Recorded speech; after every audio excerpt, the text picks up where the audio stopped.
Compartimos sonrisas y alegría, nuestros sueños se vuelven realidad, las palabras de aprecio nunca faltan, si Jesús es el centro del hogar. Edificamos familias, necesitamos del Señor. Él es el único que puede llenar nuestras vidas con amor. Tu iglesia, Señor, es la familia que nos une, alienta y da valor, de distintas naciones y colores, pero todos con una misma fe. Edificamos familias, necesitamos del Señor.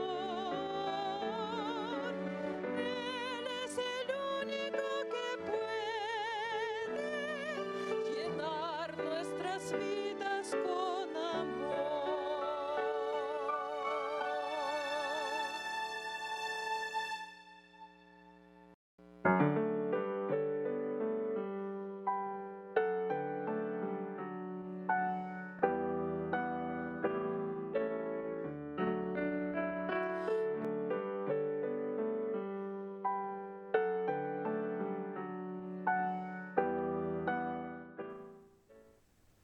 Bienvenidos sean, queridos hermanos.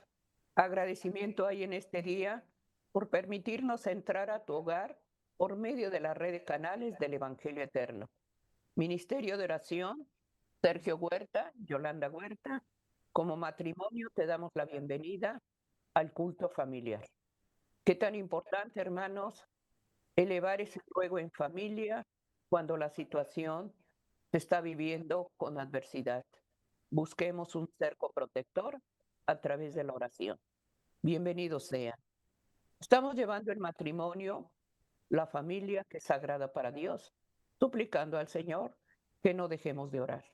Es el propósito de este ministerio, que llevemos siempre la oración. Queremos consagrar estos momentos de oración del culto familiar a la presencia del Espíritu Santo, dando la bienvenida también a todos aquellos que por primera vez sintonizan esta red de canales del Evangelio Eterno.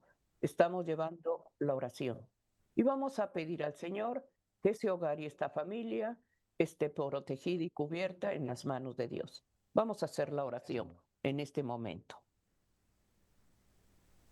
Te damos gracias, Señor. Gracias porque eres bueno. Alabo y bendigo tu santo nombre. Eres digno de recibir la adoración, la gloria y el poder por toda la eternidad. Digno eres, Señor. Gracias, Hijo de Dios, porque todavía estás intercediendo por la causa de todos.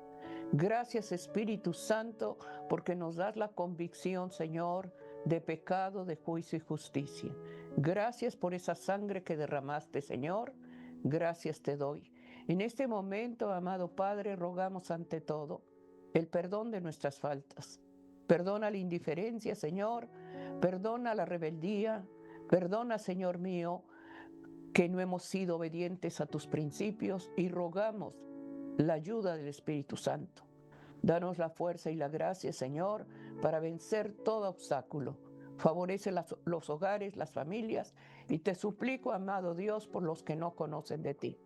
Señor, que lo que se va a llevar en este día, sé tú el que dirijas este ministerio y dé gracia en el matrimonio.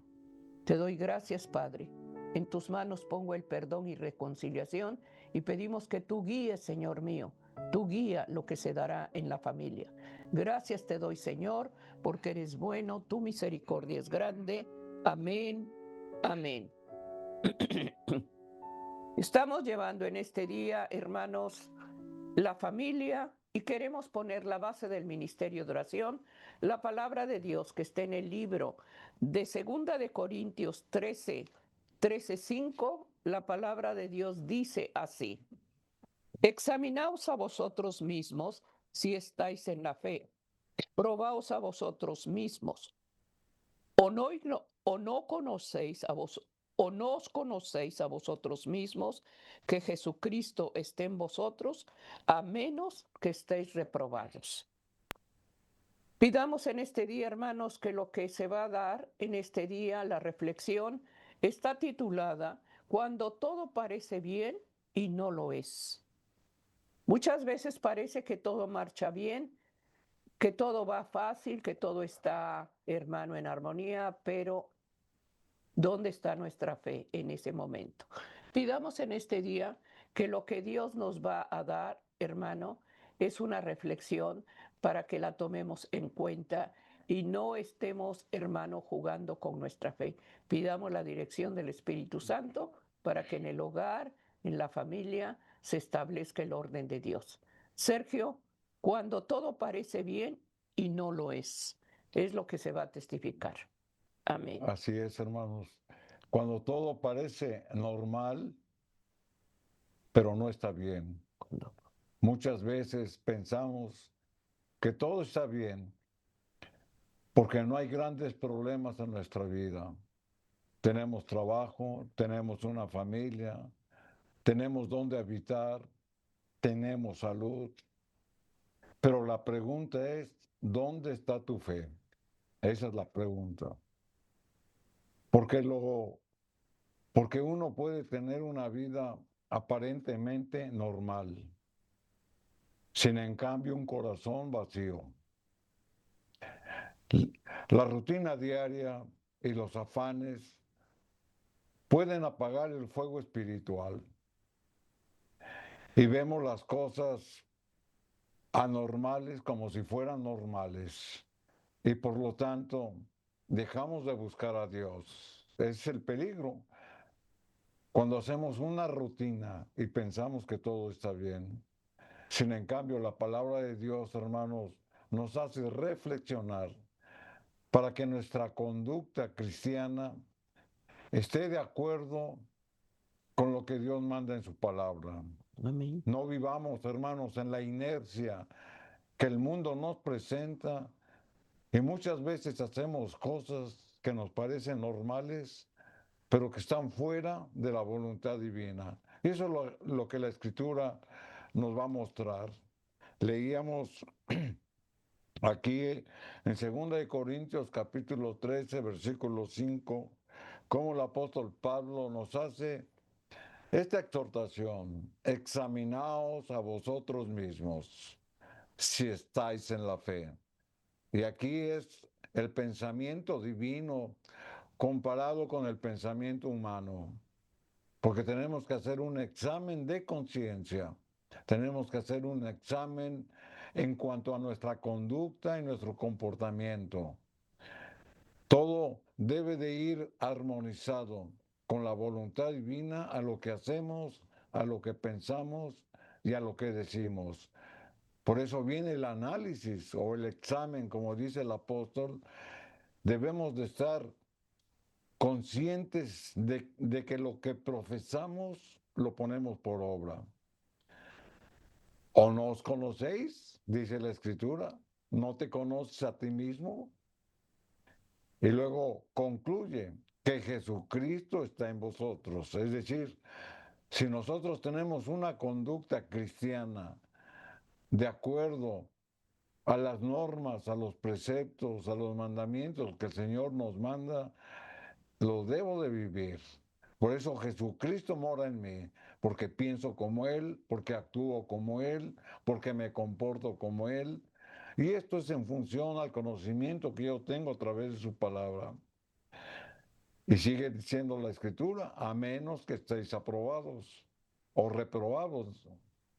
Todo aquel, hermanos, que tiene una carga de conciencia y que tiene en su corazón una mancha de pecado, no se quiere examinar, porque sabe que va a ser reprobado. Y esa es la exhortación que la misma escritura nos hace. En el libro de San Mateo, capítulo 24, el Señor Jesucristo nos hace una comparación de cómo el pueblo de Dios estaba viviendo en una vida normal cuando había una advertencia por parte de Dios para que se reformaran.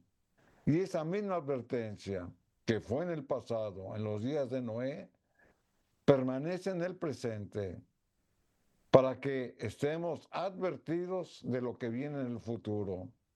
Mateo 24:38, la Escritura dice, como en los días de Noé, antes del diluvio. Y aquí la Biblia nos presenta que todo lo que pasó en el pasado va a ocurrir en el futuro. Por eso en el presente nos tenemos que preparar.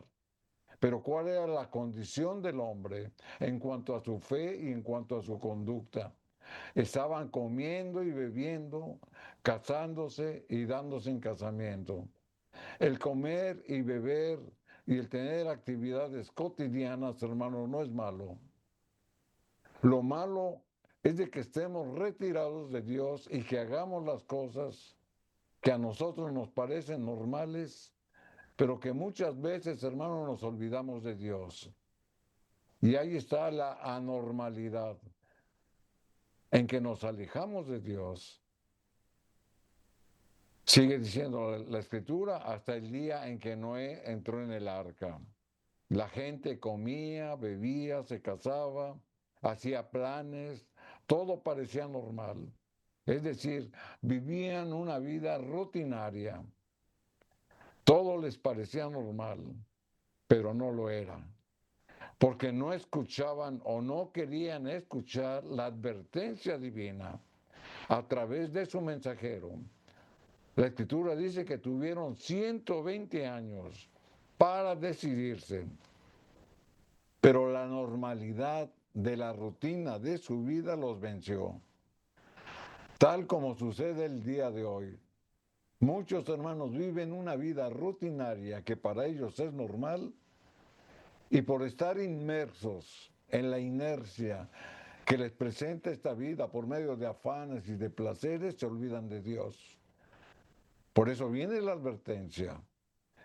Aquí en el versículo número 39, Mateo 24, la Escritura sigue diciendo cuál fue su respuesta a la advertencia. Y no entendieron. Hasta que vino el diluvio y se los llevó. ¿A quién? A todos. Así será también la venida del Hijo del Hombre. Estaban tan absorbidos en su rutina que no supieron o no quisieron prestar atención al mensaje espiritual. Por eso se alejaron de Dios, porque estaban absorbidos por las cosas del mundo que para ellos era normal. Y cuando llegó el diluvio, dice la Escritura, fue demasiado tarde, porque no estaban preparados.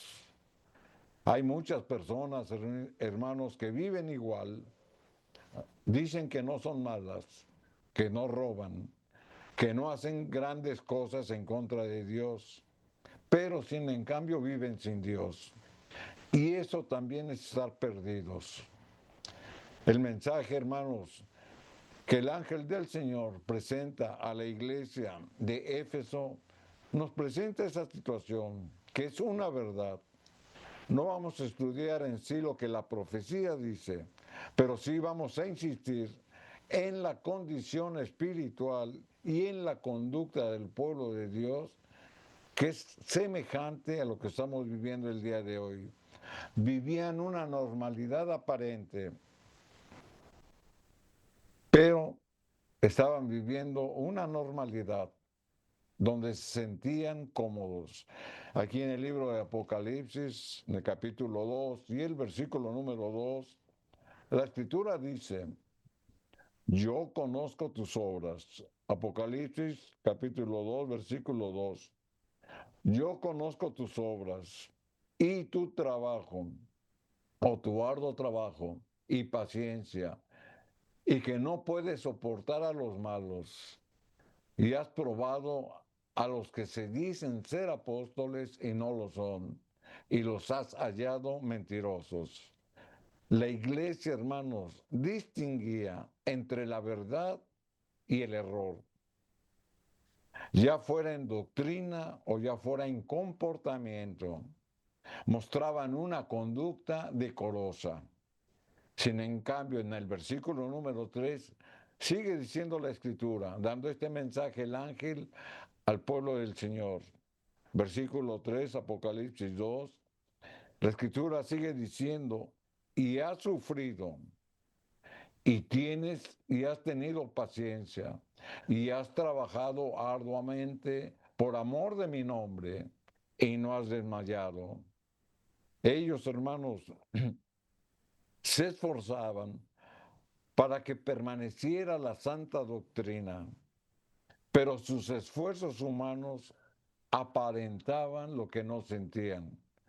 ¿Por qué? Porque aquí viene la amonestación. Aparentemente ellos se desenvolvían de una manera normal y el Señor reconocía su esfuerzo, pero también les hace ver y les señala una actitud negativa, diciéndoles que todo lo que hacían, hermanos, era aparente, era exterior, porque estaban alejados de Dios.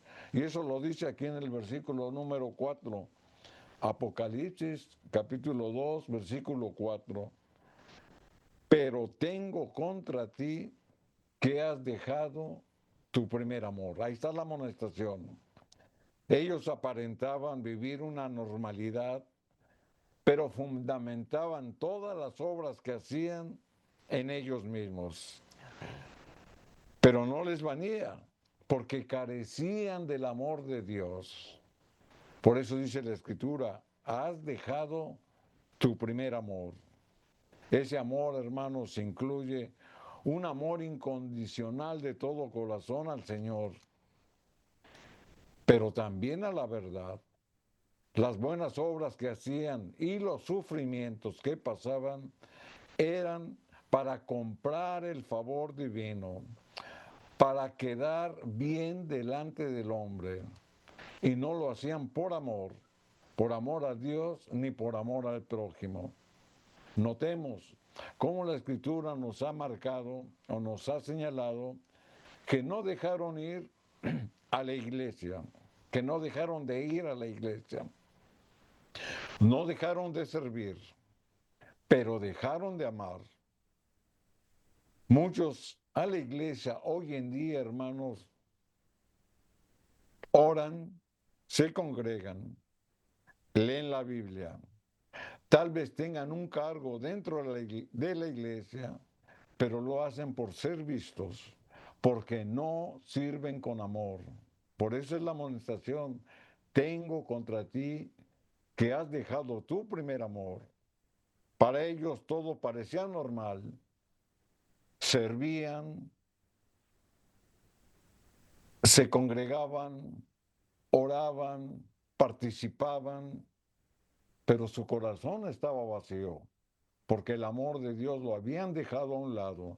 Entonces todas las obras que hacían eran exteriores, tratando de comprar el favor de Dios, pero sin en cambio, hermanos, no les valía, no, porque Dios escudriña el corazón. Así que hoy en día, hermanos, tal vez suceda lo mismo. Servimos, nos congregamos, participamos, pero ¿dónde está nuestro corazón? Esa es la pregunta. Y todo nos parece normal. ¿Y saben qué? Hay una anormalidad cuando nos dejamos dejar de llevar por las obras, cuando dejamos de poner los ojos en Cristo y cuando nuestro corazón, aunque estemos sirviendo, está alejado de Dios. Vamos a ver otro pasaje bíblico, como la misma palabra de Dios, hermanos, nos presenta. Y a través de una experiencia de un siervo de Dios, el Señor nos habla y nos amonesta. A Sansón, hermanos, le ocurrió que él estaba apartado de Dios sin saberlo por la historia que la Biblia registra. Cuando él le revela a Dalila dónde estaba la fuerza de su poder, Vamos a leer aquí en el libro de Jueces, capítulo 16 y el versículo 17, tomando un poquito el contexto, y de aquí podemos aprender de las historias bíblicas, porque hoy en día, hermanos, nosotros las podemos trasladar a nuestra propia vida y tomar esas vivencias como si fueran nuestras.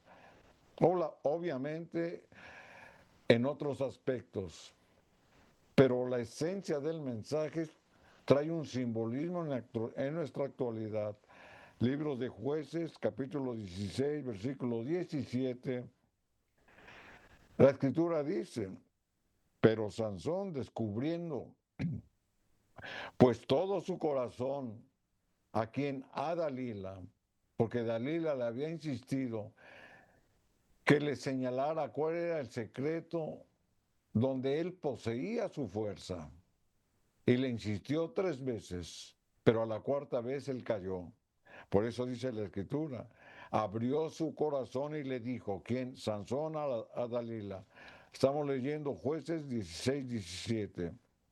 Nunca a mi cabeza ha llegado navaja, porque soy nazareo de Dios. Desde el vientre de mi madre, si fuere rapado, mi fuerza se apartará de mí y me debilitaré y seré como todos los hombres. Dios le había concedido, hermanos, un poder espiritual a través de un don que había depositado en él. Pero este don estaba condicionado a no revelar el origen porque él era nazareo. Los nazareos estaban consagrados por Dios o para Dios bajo un voto de santidad y de servicio. Por él era un nazareo. Y al dejarse seducir por Dalila, rompió con el voto de consagración y todo a cambio de un deleite pasajero. Entonces el voto que él había hecho con Dios de no revelar la fuente de su fuerza que estaba en su cabello, no era el cabello quien tenía la fuerza, sino lo que representaba. Representaba un voto de consagración y de servicio a Dios. Pero el adversario, a través de Dalila, insistió para que él hablara y rompiera con ese voto. Por eso él le revela cuál era la fuente de su poder. Aquí en el versículo 19, Jueces 16, 19, la escritura sigue diciendo, y ella hizo que él se durmiese sobre sus rodillas. Cuando le reveló cuál era la fuente de poder, esta mujer lo descansó sobre sus rodillas, pero con un propósito, y llamó un nombre. La mujer en este caso, hermanos, representa la tentación. Él cayó en la tentación por la seducción de esta mujer. Y cuando llamó a un hombre, este es el adversario que se presenta. ¿Y qué es lo que hizo el adversario? Le rompió ese pacto que que había hecho de consagración y servicio. Y la escritura dice, quien lo rapó las 7 guedejas de su cabeza, es decir, lo rapó. Y ella comenzó a afligirlo, pues su fuerza se apartó de él. Sansón se adormeció por los placeres del mundo, porque confió en esa mujer, pero le reveló la fuerza de su poder. Y volvemos a repetir el pacto que había hecho con Dios.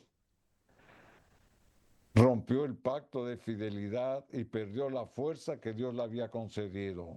Aquí en el versículo número 20, Jueces 16, la escritura sigue diciendo, y díjole, ¿quién? Sansón a Dalila. Jueces 16, 20. Los filisteos sobre ti. ¿Quién le dice? Dalila. Los filisteos sobre ti. Y luego que despertó él de su sueño, porque estaba durmiendo, se dijo, esta vez saldré como las otras y me escaparé.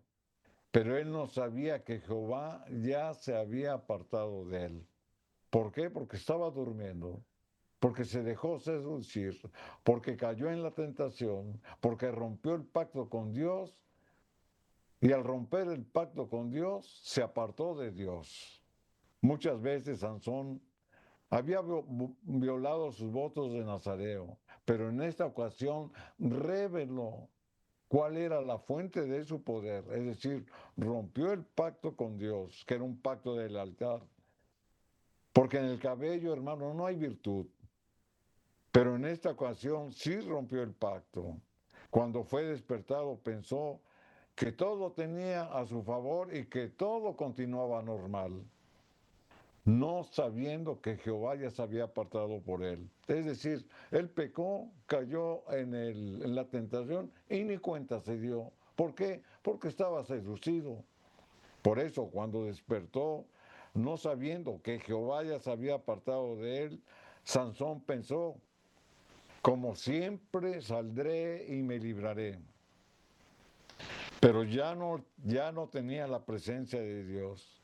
Y aquí, hermanos, podemos comparar la vida del cristiano. ¿Cuántos cristianos hoy viven así?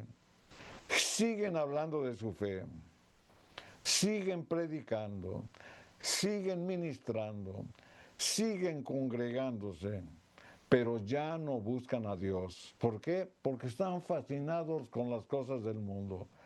Porque físicamente pueden dar un servicio a Dios, pero su corazón está en las cosas del mundo. Y esto es lo que nos enseña este pasaje bíblico. Sansón, hermanos, perdió la presencia de Dios antes de perder la fuerza. Primero se enfrió espiritualmente, después vino su caída. Y es lo que ocurre normalmente. Por eso muchos dejan de congregarse. Por eso muchos apostatan de la fe. Por eso muchos, aunque vayan a la iglesia, su corazón no está en la iglesia, está en las cosas del mundo. Nunca, hermanos, perdamos la comunión con Dios, pensando que todo está bien cuando todo está mal. Analicemos nuestra conducta y esta es una advertencia que la misma escritura nos da, hermanos, para que, como decía el apóstol Pablo, y esta es una exhortación, analízate o examínate a ti mismo para ver si estás en la fe. Por eso comentábamos, y es el motivo del tema, cuando todo parece normal y no lo es. Hemos leído la escritura, hermanos, y nuestro deseo está en que la propia escritura nos muestre nuestra condición. Por eso en esta oportunidad estamos considerando este tema, cuando todo parece normal y en realidad no lo es. Amén, amén. Lo que profesamos, hermanos, está conforme a lo que Dios demanda de nosotros. Muchas veces pensamos que todo va bien porque tenemos un ministerio, porque estamos ocupados con varias actividades, pero eso ya se hace monotonía, hermanos, porque el libro de Apocalipsis 2:4 nos dice que tiene algo contra nosotros, que hemos dejado nuestro primer amor. Y sí, hermanos, cuando uno conoce esta verdad, tu corazón se impacta porque es movido por el Espíritu Santo en ese primer amor que viene a nosotros. Y deseamos, hermano, compartir con amor, con dedicación, llevar esa alma a los pies de Cristo, hablarles de ese amor que recogimos. Sin embargo, hermanos, todo es monotonía. El trabajo, la actividad, y sentimos que ya estamos satisfechos porque estamos cumpliendo con Dios. Y no es así. Dios demanda, hermanos, ese amor. Y ese amor tiene un nombre que es Cristo. Por eso este día que estamos llevando el matrimonio, hermanos, supliquemos al Señor que cada día ese amor para Él esté en nuestro hogar, esté con nuestros hijos, esté con nuestro esposo. Que ese primer amor que demanda Dios, que su vida, que su sacrificio, lo mantengamos en nuestro corazón. Parece que todo está bien, pero no. Toda circunstancia, toda adversidad le estamos viendo y nos estamos acostumbrando. No, pues todo esto es normal. Y es anormal, hermanos. Porque Dios en cada paso que damos nos está mostrando, hermanos, la salvación. No la descuidemos. Que ese primer amor con los que Dios nos reveló, lo mantengamos firme. Que el Señor avive esa llama de amor en cada uno de nosotros y ese fuego que da gracia, hermanos, podamos cultivar el hogar y la familia, que es lo que estamos llevando en este día, el matrimonio, hermanos. Ese amor, hermanos, ese primer amor te hace ver a tus hijos, tu hogar, tu familia hermosa, porque Dios desea hogares establecidos en su amor. Es el deseo que el Señor tiene para la familia. Por eso estamos llevando este día, hermanos, el hogar. Continuemos con las promesas que el Señor nos da y amonestación, hermanos, porque Dios nos está demandando que hagamos conforme a sus normas sagradas lo que Dios demanda en la familia. Pidamos que el ministerio de oración esté cada día en el corazón de todos. Que Dios nos favorezca. Así es. Amén. La misma palabra de Dios, hermano, nos exhorta a tener un compromiso por la declaración que hemos hecho de fe en creer en nuestro Señor Jesucristo. Cuando todo parece normal y no lo es, tenemos que examinarnos a nosotros mismos. Amén. Si somos sinceros con nosotros mismos. Cuando a usted le preguntas, ¿cómo estás? ¿Usted qué contesta? Estoy bien. Cuando le preguntan, ¿todo bien? ¿Usted qué contesta? Todo bien. ¿Y por qué contesta usted que todo está bien o que todo va bien cuando va mal? Porque es una manera, hermanos, en que nosotros reaccionamos de una manera inconsciente y de una manera mecánica, diciendo que todo está bien cuando tenemos un problema. Cuando inclusive no pudimos ni dormir porque tenemos un pendiente, porque tenemos una necesidad que afrontar. Entonces, ¿por qué decimos que está bien cuando todo está mal? Ahí es donde nosotros debemos de sincerarnos con nosotros mismos y ser claros y ser específicos. Si a usted le preguntan cómo estás y tiene usted un problema, simplemente diga preocupado o tengo algo que resolver, pero no mienta y no diga que está bien, porque se engaña a sí mismo y engaña a los demás. Cuando todo nos parece normal, Dios nos llama, hermanos, a examinarnos, como lo hemos leído. Porque es mejor ahora corregir que más tarde lamentarnos. No viva solamente una vida normal. Vive una vida transformada en Cristo. Amén. Porque cuando vive en tu corazón, ese vacío, hermano, se llena. Cuando Cristo vive en tu corazón, la culpa es borrada. Porque Cristo, hermanos, desea transformar tu vida, Amén. haciéndote ver que lo normal del mundo es anormal para Dios.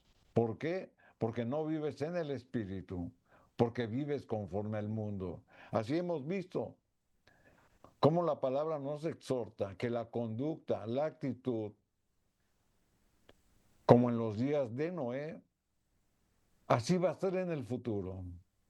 Por eso en el presente, para no caer en ese alejamiento de Dios, tenemos que entender y que comprender que esa vida que posiblemente para algunos es normal, si estamos alejados de Dios es anormal.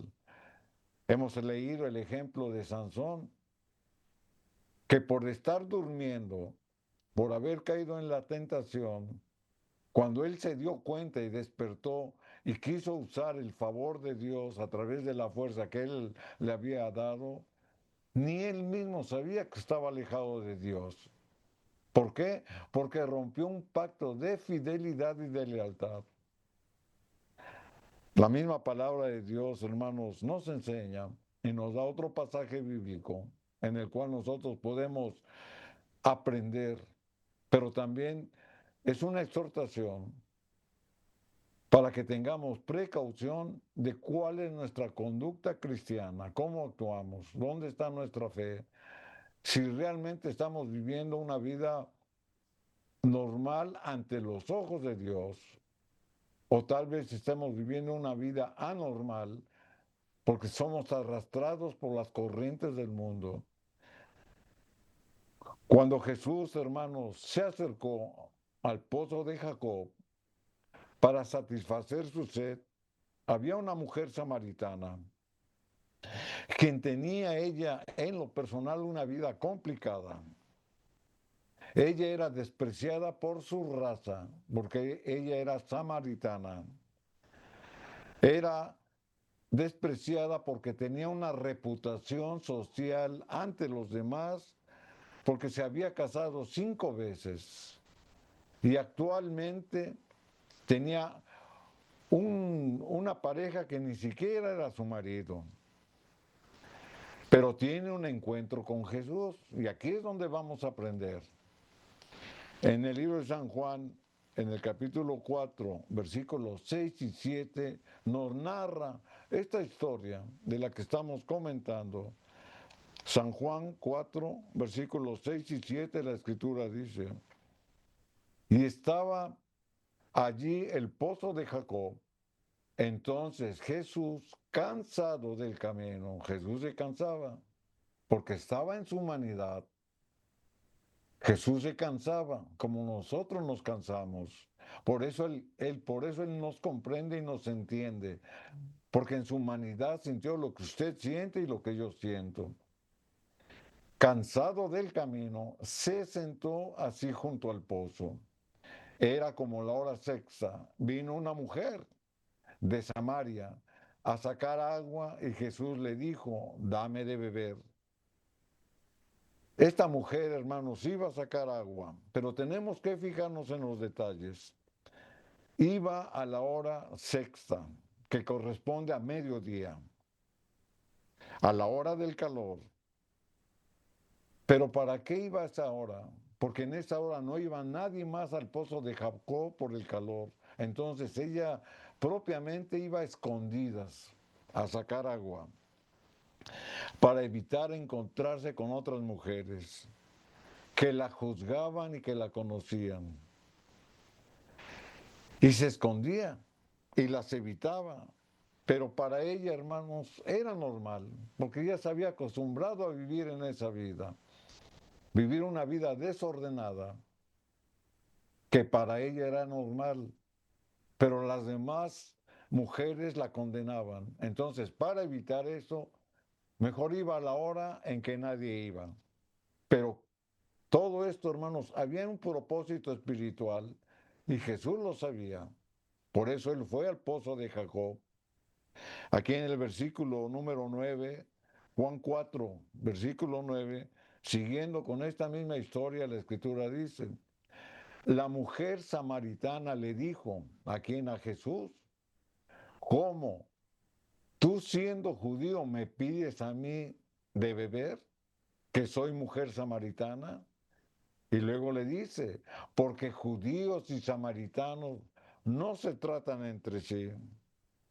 Ella, hermanos, con estas palabras manifestaba antipatía por los judíos y por lo tanto por Jesús, por las barreras culturales y las barreras de raza que se rechazaban entre ellos. Pero Jesús, hermanos, rompe con esas barreras. Amén. Con esas barreras culturales y con esas barreras de raza. Y le pide agua a la mujer. Pero sin en cambio, cuando le pide agua a la mujer, también le responde de una manera espiritual, donde la mujer empieza a reflexionar. Aquí en el versículo 14, San Juan 4:14, la escritura dice, hablando nuestro Señor Jesucristo, mas el que bebiere del agua que yo le daré, haciendo una referencia que no solamente se refería al agua del pozo, al agua literal, sino que Cristo aquí le está diciendo que Él trae una mejor agua para quitarle su sed. En otras palabras, le está presentando el plan de la salvación, porque Él escudriñaba su corazón y sabía que era pecadora. Pero le está diciendo, no te satisfagáis con las cosas del mundo. Yo traigo un agua, y el que bebiere de esa agua no tendrá sed jamás. ¿sí? Ahí está lo literal o lo humano con lo espiritual. No tendrá sed jamás, sino que el agua que yo le daré será en él una fuente de agua que salte para vida eterna. ¡Qué promesa! La fuente de agua viva, hermanos, se manifiesta mediante la presencia del Espíritu Santo. Y si permanecemos, hermanos, alimentándonos de esa fuente de agua viva, ¿qué nos promete? La vida eterna. La seguridad de esa vida eterna, hermanos, está en Jesús. Y esta es la enseñanza. Y está disponible para todo aquel que la acepte. Amén. No importa la raza, como la mujer samaritana. No importan sus creencias, porque samaritanos y judíos no coincidían en sus creencias. No importa el nivel social, porque era una mujer despreciable. No importa su cultura. No importa, hermanos, su situación financiera. No importa nada para Jesús. Lo que importa, hermanos, es de que rinda su corazón a Cristo. Amén. Eso es lo que interesa, es lo que importa. Cualquier sea la condición, hermanos, el Señor nos ofrece el agua viva para que brote de nuestro corazón como fuentes que nunca se secarán. Aquí en el versículo 15, la mujer le contesta, Señor, dame esa agua. Pero ella estaba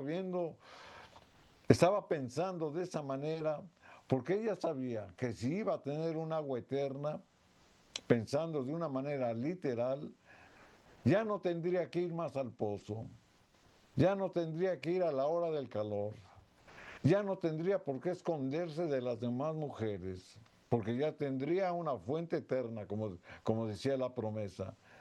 Pero el Señor le estaba hablando de una manera espiritual. Por eso la mujer contesta de esa manera, dame de esa agua. Y aquí es la condición que muchas veces el cristiano, refugiándose en su fe, hacen cosas externas para buscar el favor de Dios, pero en su interior hay un vacío. En su interior hay sed por el agua viva. Así como Sansón, él no sabía que Dios ya se había alejado con él porque rompió un pacto de fidelidad. Así como en los tiempos de Noé tuvieron 120 años para escuchar el mensaje de arrepentimiento y sin en cambio no lo aceptaron. Vino el diluvio y se los llevó. Y esta mujer estaba pensando en las cosas materiales, en las cosas del mundo. Por eso decía, dame de esa agua para que no tenga yo sed, ni venga a sacarla al pozo. Ahí se da cuenta cómo estaba ella hablando del agua natural. No estaba pensando ni entendiendo del agua de la vida. Tal vez, hermanos, ella se apresuró en su respuesta, porque pensaba que al obtener la promesa sí iba a evitar de muchos problemas. Pero el Señor, hermanos, la prueba. Le ofrece el agua de la vida, pero también la prueba para ver si había entendido el mensaje. Aquí en el versículo 16 y 17 de San Juan 4, la escritura sigue diciendo, Jesús le dijo. Y aquí es donde viene la prueba. Aquí es donde Dios muestra que Él conoce el corazón del hombre cuando el hombre parece vivir en una normalidad acariciando el pecado. Jesús le dijo, ve, llama a tu marido y ven acá. Respondió la mujer y dijo, no tengo marido. Jesús le dijo, bien has dicho, no tengo marido. Al confesar su situación, que para ella era normal, que vivía con una persona que no era su marido y que había tenido 5 maridos anteriores, Jesús se da cuenta que en realidad confesaba sus faltas. Cuando ella niega, o más bien cuando acepta su vida pecaminosa que había llevado, ahí está reconociendo a Cristo. Ahí está haciendo un reconocimiento y está confesando cuál era su situación actual. Y Cristo eso lo toma como que ya había impactado las palabras de vida que él le había dado, y entonces ella reflexiona y dice la verdad, no dice mentiras, porque no conocía que Jesús era el Mesías. Pero sin en cambio, para ella le hubiera sido fácil contestar de otra manera, pero contestó con la verdad. Y Cristo sabía que estaba hablando con la verdad. Amén. Por eso le da la oportunidad y la prueba. Y Jesús acepta esa rendición o esa humillación que tiene delante de él. Aquí en el versículo 28 y 29 de San Juan 4, la escritura sigue diciendo, entonces la mujer dejó su cántaro. Y aquí con esta acción nos podemos dar cuenta que si la prioridad de ella fue al pozo para sacar agua, cuando tuvo este diálogo con Jesús y ella al final entendió y comprendió que aceptaba el mensaje, pero ya no del agua literal, sino del agua viva, del agua que Cristo le ofrecía, se olvida de su cántaro, porque puso más atención a las cosas espirituales y a las palabras que Cristo le estaba confesando, y ella lo acepta. Amén. ¿Y qué es lo que hizo? Después de que aceptó el mensaje y fue a la ciudad y dijo a los hombres, venid, ved a un hombre que me ha dicho todo cuanto he hecho. ¿No será este el Cristo? ¿Se da cuenta cómo ya cambió la percepción de esta mujer? Ella llevaba en su corazón sembradas las palabras y el ofrecimiento que el Señor le había dado del agua de la vida. Y esta mujer, hermanos, se olvida del agua que fue a sacar y va inmediatamente. Y la Biblia nos muestra esto, que cuando ella escuchó el mensaje de la salvación lo quiso compartir. ¿Con quién? Con hombres incrédulos. Por eso la Escritura dice, y dijo a los hombres, venid, ved a un hombre y comprobad por ustedes mismos, porque a mí me ha revelado cuál ha sido mi vida. Y luego les hace una pregunta, ¿no será este el Cristo? Amén. Y ellos fueron. Por eso, hermanos, la palabra de Dios nos enseña que hay que tomar decisiones. Cuando todo nos parece normal, analicémonos, porque la Escritura a eso nos exhorta, a examínate a ti mismo si estás en la fe. Entonces, tal vez la vida que tú lleves para ti sea normal vivir una doble vida, para ti tal vez sea normal mentir o faltar a su ley moral, pero sin en cambio usted va a la iglesia y para usted es normal. Usted va y cumple con sus deberes religiosos a su manera, pero vive una vida doble. Entonces para usted es normal.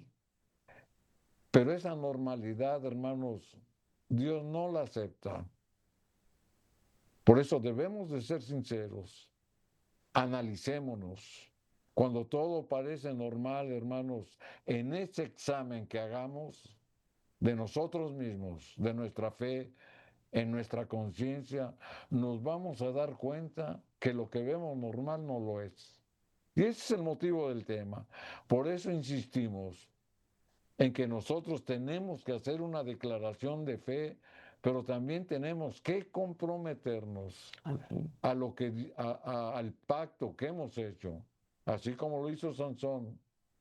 Hemos hecho un pacto de fidelidad, de obediencia, de consagración, de servicio.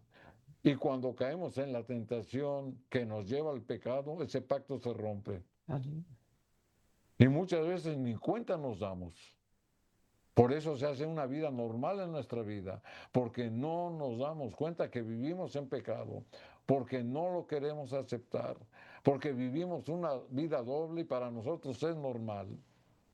Sin en cambio, hermanos, la palabra de Dios nos señala las faltas que hay que corregir. Por eso el mensaje de amonestación que el Señor mandó a través de Noé en los días antidiluvianos. Pero ese mismo mensaje es para los últimos días antes de que Jesús venga. Es el mismo mensaje. Entonces, en la actualidad, saquemos experiencia del mensaje del pasado de una manera espiritual para tener una recompensa, porque ese mismo mensaje se repite en el futuro, pero en el presente hay que prepararnos. Y Jesús nos da estas promesas. Aquí en 2 Corintios capítulo 5 y el versículo número 17, la escritura lo dice. De modo que si alguno está en Cristo, y aquí la pregunta es, ¿está usted en Cristo? Usted va a responder, sí, sí estoy en Cristo. Pero lo responde usted de una manera convencido o de una manera mecánica. Como comentábamos hace un rato, cuando le preguntan a usted, ¿estás bien? Usted responde, sí, estoy bien, cuando en realidad no está bien, porque tiene alguna necesidad. Y de esta misma manera el apóstol nos pregunta, o más bien nos afirma, de modo que si alguno está en Cristo, y es la pregunta, ¿está usted en Cristo? Ahora, antes de responder, analícese o examínese usted. ¿Vivo como Cristo? ¿Hablo como Cristo? ¿Hago las obras de Cristo? ¿Me comporto como Cristo? Si todo es sí, entonces usted está en Cristo. Y luego nos da la promesa, nueva criatura es. ¿Por qué? Porque hemos nacido de nuevo. Porque las cosas viejas pasaron. ¿Qué cosas? Las cosas que antes pensábamos, las cosas malas, obviamente. Las cosas malas que antes hacíamos, la manera de comportarnos. Todo eso, hermanos, quedó atrás porque ya estamos en Cristo. Por eso las cosas viejas pasaron. Amén. He aquí todas son hechas nuevas. Y esa es la promesa. Cuando yo estoy en Cristo, todas las cosas, hermanos, son para bien. La normalidad, viviendo una vida pecaminosa que antes llevábamos, a través de la Escritura nos muestran que esa anormalidad, porque estamos alejados de Dios. Por eso, hermanos, insistimos que cuando todo parece normal, tal vez realmente no lo sea. Aquí en el Salmo número 32 y el versículo número 5, la Escritura nos da esta exhortación y nos invita, hermanos, a que si realmente hemos escuchado lo que un escrito está, nos ha alimentado, entonces tenemos que humillarnos delante del Señor. Mi pecado te declaré y no encubrí mi iniquidad. Dije, confesaré mis transgresiones a Jehová y tú perdonaste la maldad de mi pecado. Es una oración de arrepentimiento que tiene el profundo propósito de mostrar cuánta bendición trae el perdón cuando confesamos nuestros pecados. Porque sin arrepentimiento, hermanos, no puede haber perdón. Por eso tenemos que confesarlo, reconocerlo, arrepentirnos, confesarlos. Y ahí es donde el humano, el reconocimiento humano se une a la promesa divina. No te conformes con una vida que parece normal, Amén. porque en realidad no lo es. Solamente en Cristo lo anormal se convierte en normal. Hemos leído la palabra de Dios y como siempre nuestro deseo es que el Señor, hermanos, nos ministre, nos alimente, nos amoneste, nos corrija, nos discipline, pero que Amén. también obedezcamos a un escrito está. Amén. Vamos a consagrar, hermanos, tu vida espiritual, mi vida espiritual en las manos de Dios. Si hemos fallado, Dios es bueno cuando hay arrepentimiento sincero. Padre amado, agradecidos estamos ante tu presencia por habernos hablado, Señor mío. Con humildad, Señor, rogamos ante todo que nos des la fuerza y la gracia para vencer aquellos, Señor mío, que estorban el crecimiento espiritual. Y te suplicamos ante todo que no tomes en cuenta, Señor, la falta que hemos cometido, que nos reconcilies, que perdones. Bendice el matrimonio, la familia y da gracia en esta oración, en el nombre de Jesús. Amén, amén. Amén, queridos hermanos, agradecimiento hay y que cada día busquemos al Señor en la atmósfera de la oración, sirviendo al Señor. Amén.